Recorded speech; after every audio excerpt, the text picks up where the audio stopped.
Ministry of external affairs wait and watch की बात कहती आई, डिफेंस मिनिस्टर की बहुत सारे स्टेटमेंट्स आए, उन्होंने ये कहा कि नया चैलेंज है, भारत की रणनीति भी नई होनी चाहिए।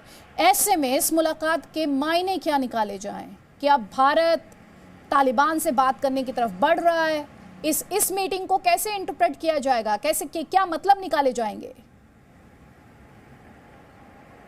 बिल्कुल अदिति, देखिए कि शुरुआत है कि आपने अपना ऑफिशियल चैनल खोल दिया है, पहली मुलाकात है, यानी ऑफिशियल तौर पर पहली मुलाकात हो गई है। इसके बाद बातचीत के दरवाजे आधिकारिक तौर पर खुल जाते हैं।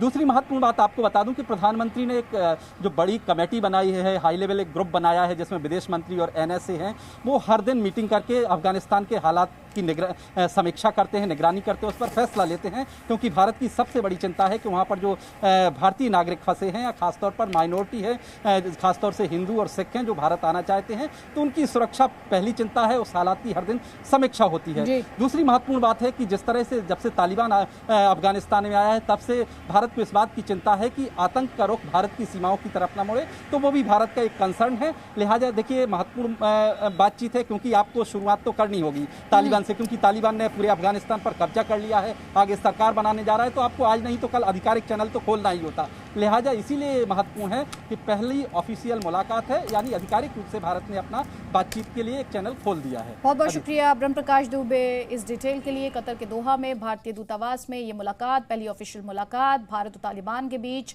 ये फर्स्ट ऑफिशियल मीटिंग। बहुत बहुत शुक्रिया ब्रह्म प्रकाश दुबे इस अपडेट के लिए। जनक गुरमीत सिंह, जय हिंद सर। मैं इसी ये जो लेटेस्ट डेवलपमेंट है इसी के साथ शुरू करूंगी। अमेरिका के सरेंडर पर तो बाद में आऊंगी, लेकिन आप तालिबान पर भरोसा करेंगे आज की तारीख में? जी, सबसे पहले तो मैं कहूंगा कि तालिबान के ऊपर में भरोसा करना बहुत मुश्किल है, क्योंकि उनका जो आधार है वो टेररिज्म का है। उनका जो मैं कहूंगा शुरुआती जो उनके स्टेप्स हैं, जिस रास्ते से वो निकले हैं, वो पूरा टेररिज्म और रेडिकलेशन से लिप्त है। और जिस प्रकार से पाकिस्तान उनके ऊपर में टोटल इंटरफेरेंस करता है, विश्वास करना बहुत मुश्किल है। देखिए, अभी बहुत चुनौतियां हैं।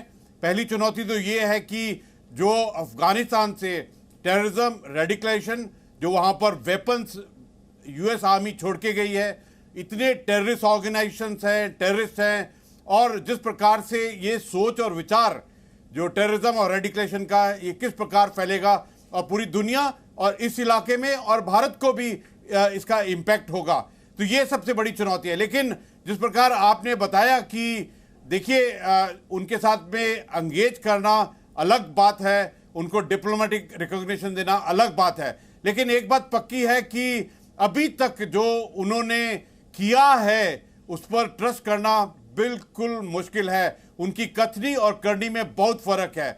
अभी तो अमेरिकन डिफेंस फोर्सेस गई नहीं है, अभी से उन्होंने जो हेलीकॉप्टर से लटका के इस प्रकार की क्रूरता बर्बरता का जो प्रदर्शन किया है, और जिस प्रकार उनके जो मैं कहूँगा उनके जो टेररिस्ट हैं, उनके जो नुमाइंदे हैं, जो उनका रुख रहा है, जिस प्रकार उनको ट्रेन किया है, लगता नहीं है कि ऑन ग्राउंड वाली सिचुएशन बदलेगी। लेकिन उनकी बहुत कोशिश रही है कि डिप्लोमेसी के तौर के ऊपर में अपना एक बदलाव दिखाने की कोशिश की है।